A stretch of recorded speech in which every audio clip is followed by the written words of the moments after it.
You know what's not wrong? What's not wrong? What's not wrong, Doug? Rage quitting school. Oh. Yeah. All right, say things about Matthew before he puts his headphones on. And that's why Matthew's a bad guy. I'm looking for papers that I could throw up in the air. Oh, that would have been. I should have warned you. But I had to pick another segue that I had set up a minute I ago. like it. Well, go on we with obviously need to send Matthew back to school here. So let's teach him a little bit about homeschooling. Hey. So I did want to talk a little bit about homeschooling because it's been coming up more and more in the news recently. And I want to share a few articles here that are kind of choice to kind of illustrate what I mean. So first off, what I'm going to do is I'm going to show Let's you. go to the screen. Let's go to the screen. Go to that beautiful bean footage or whatever. So you'll note, by the way, that the Foundation for Economic Education is, as well as Reason and a few other organizations, are just killing it in reporting good information about the rise of homeschooling in the age of COVID. And especially as it pertains to, potentially what could be coming down the pipes from the federal government lines.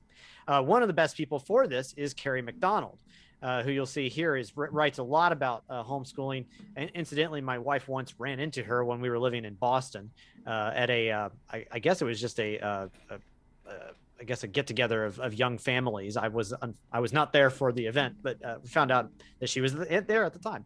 But she's a great gal, writes really well.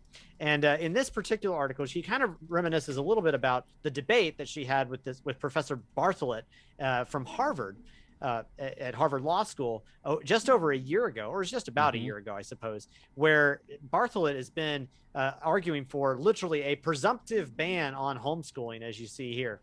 And I think she of course crushed the debate. It's great to watch. It's well worth checking out. And it's interesting that this gal Bartholet has not even, as is not atypical with debates. Debates are not often intended to change the opponent's mind, or at least that's not the end result usually. I should know, I've done a few of them myself.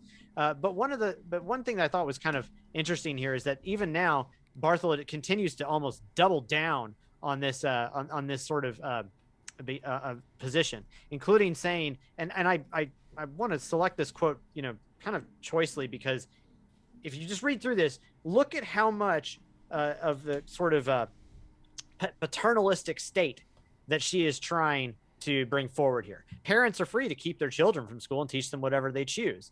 Or nothing. They're free to subject them to the most vicious forms of abuse away from the eyes of teachers who are required to report suspected abuse to Child Protective Services. As if in the absence of schools, this would be a huge problem, but with schools it's not.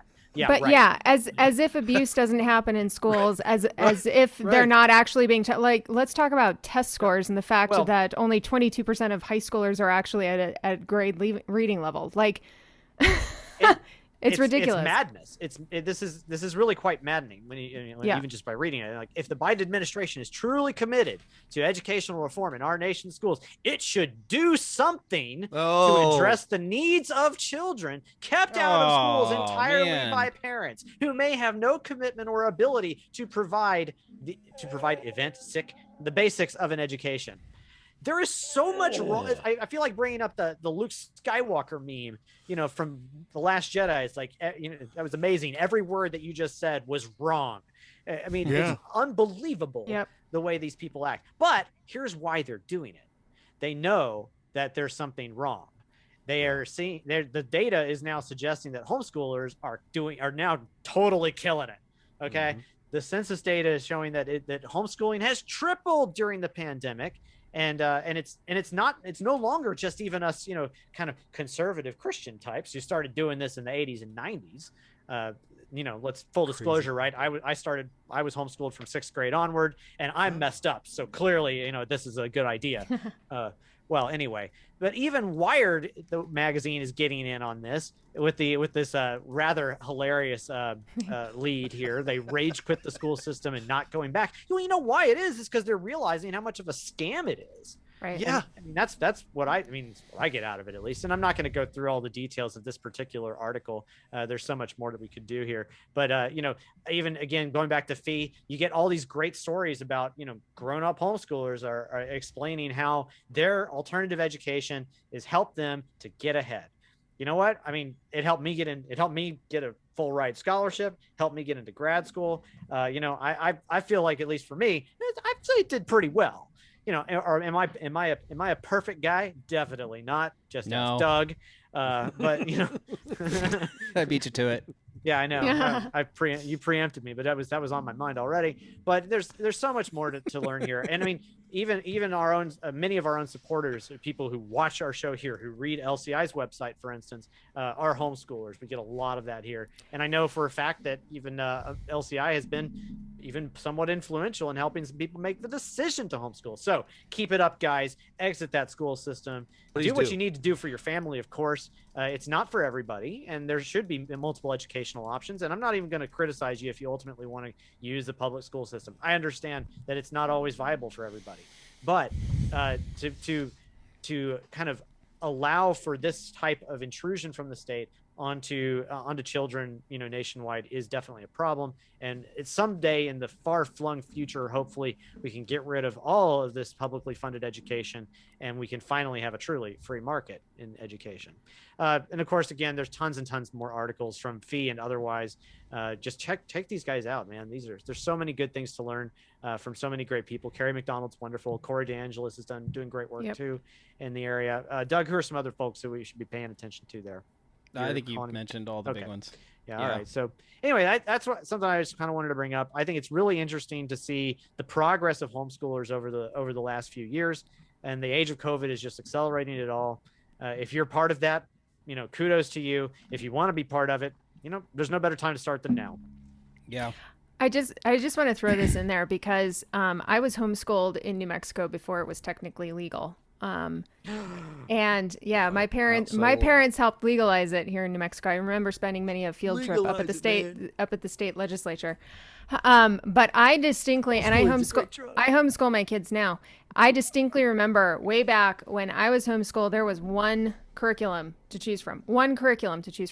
And now not only are there hundreds of thousands of different kinds of curriculum, but you've got different schooling methods, you've got unschooling, you've got co-ops, you've got all sorts of options out there. You've got free education like Khan Academy. If the Department of to remember education before the internet. Yeah. If the Department of Education went away tomorrow, we would be fine. We would be set. We already have that infrastructure already set up. We know that a little over a year ago, when schools had to shut down because we didn't know what was going on with COVID yet, the school system, not all school systems were able to provide really good support for the teachers. And so those teachers had to resort to the kinds of things that you were just mentioning. It's like, all right, well, there's this Khan video. I'll have my kids do that because I got to have, because a lot of teachers do care. A lot of teachers do care. What I'm saying is that a lot of teachers do really care about their students' education. Not all of them. Well, and unions. Here's the thing. But they sought out ways to educate their kids in as best they could. Before COVID, before the lockdowns, our school districts were using Khan Academy to test prep. Really? Yes. They use Khan Academy to test prep. Without free... Wow. Here we go, guys. Without free things on the internet, how would the government educate its children? Thank you. That is a new meme for you right there. Wonderful. Well, very I'm good. instructing Aaron right now. I have to emphasize, the left has always said we need free education. You can educate your kids for free with the internet. Yeah. It's there.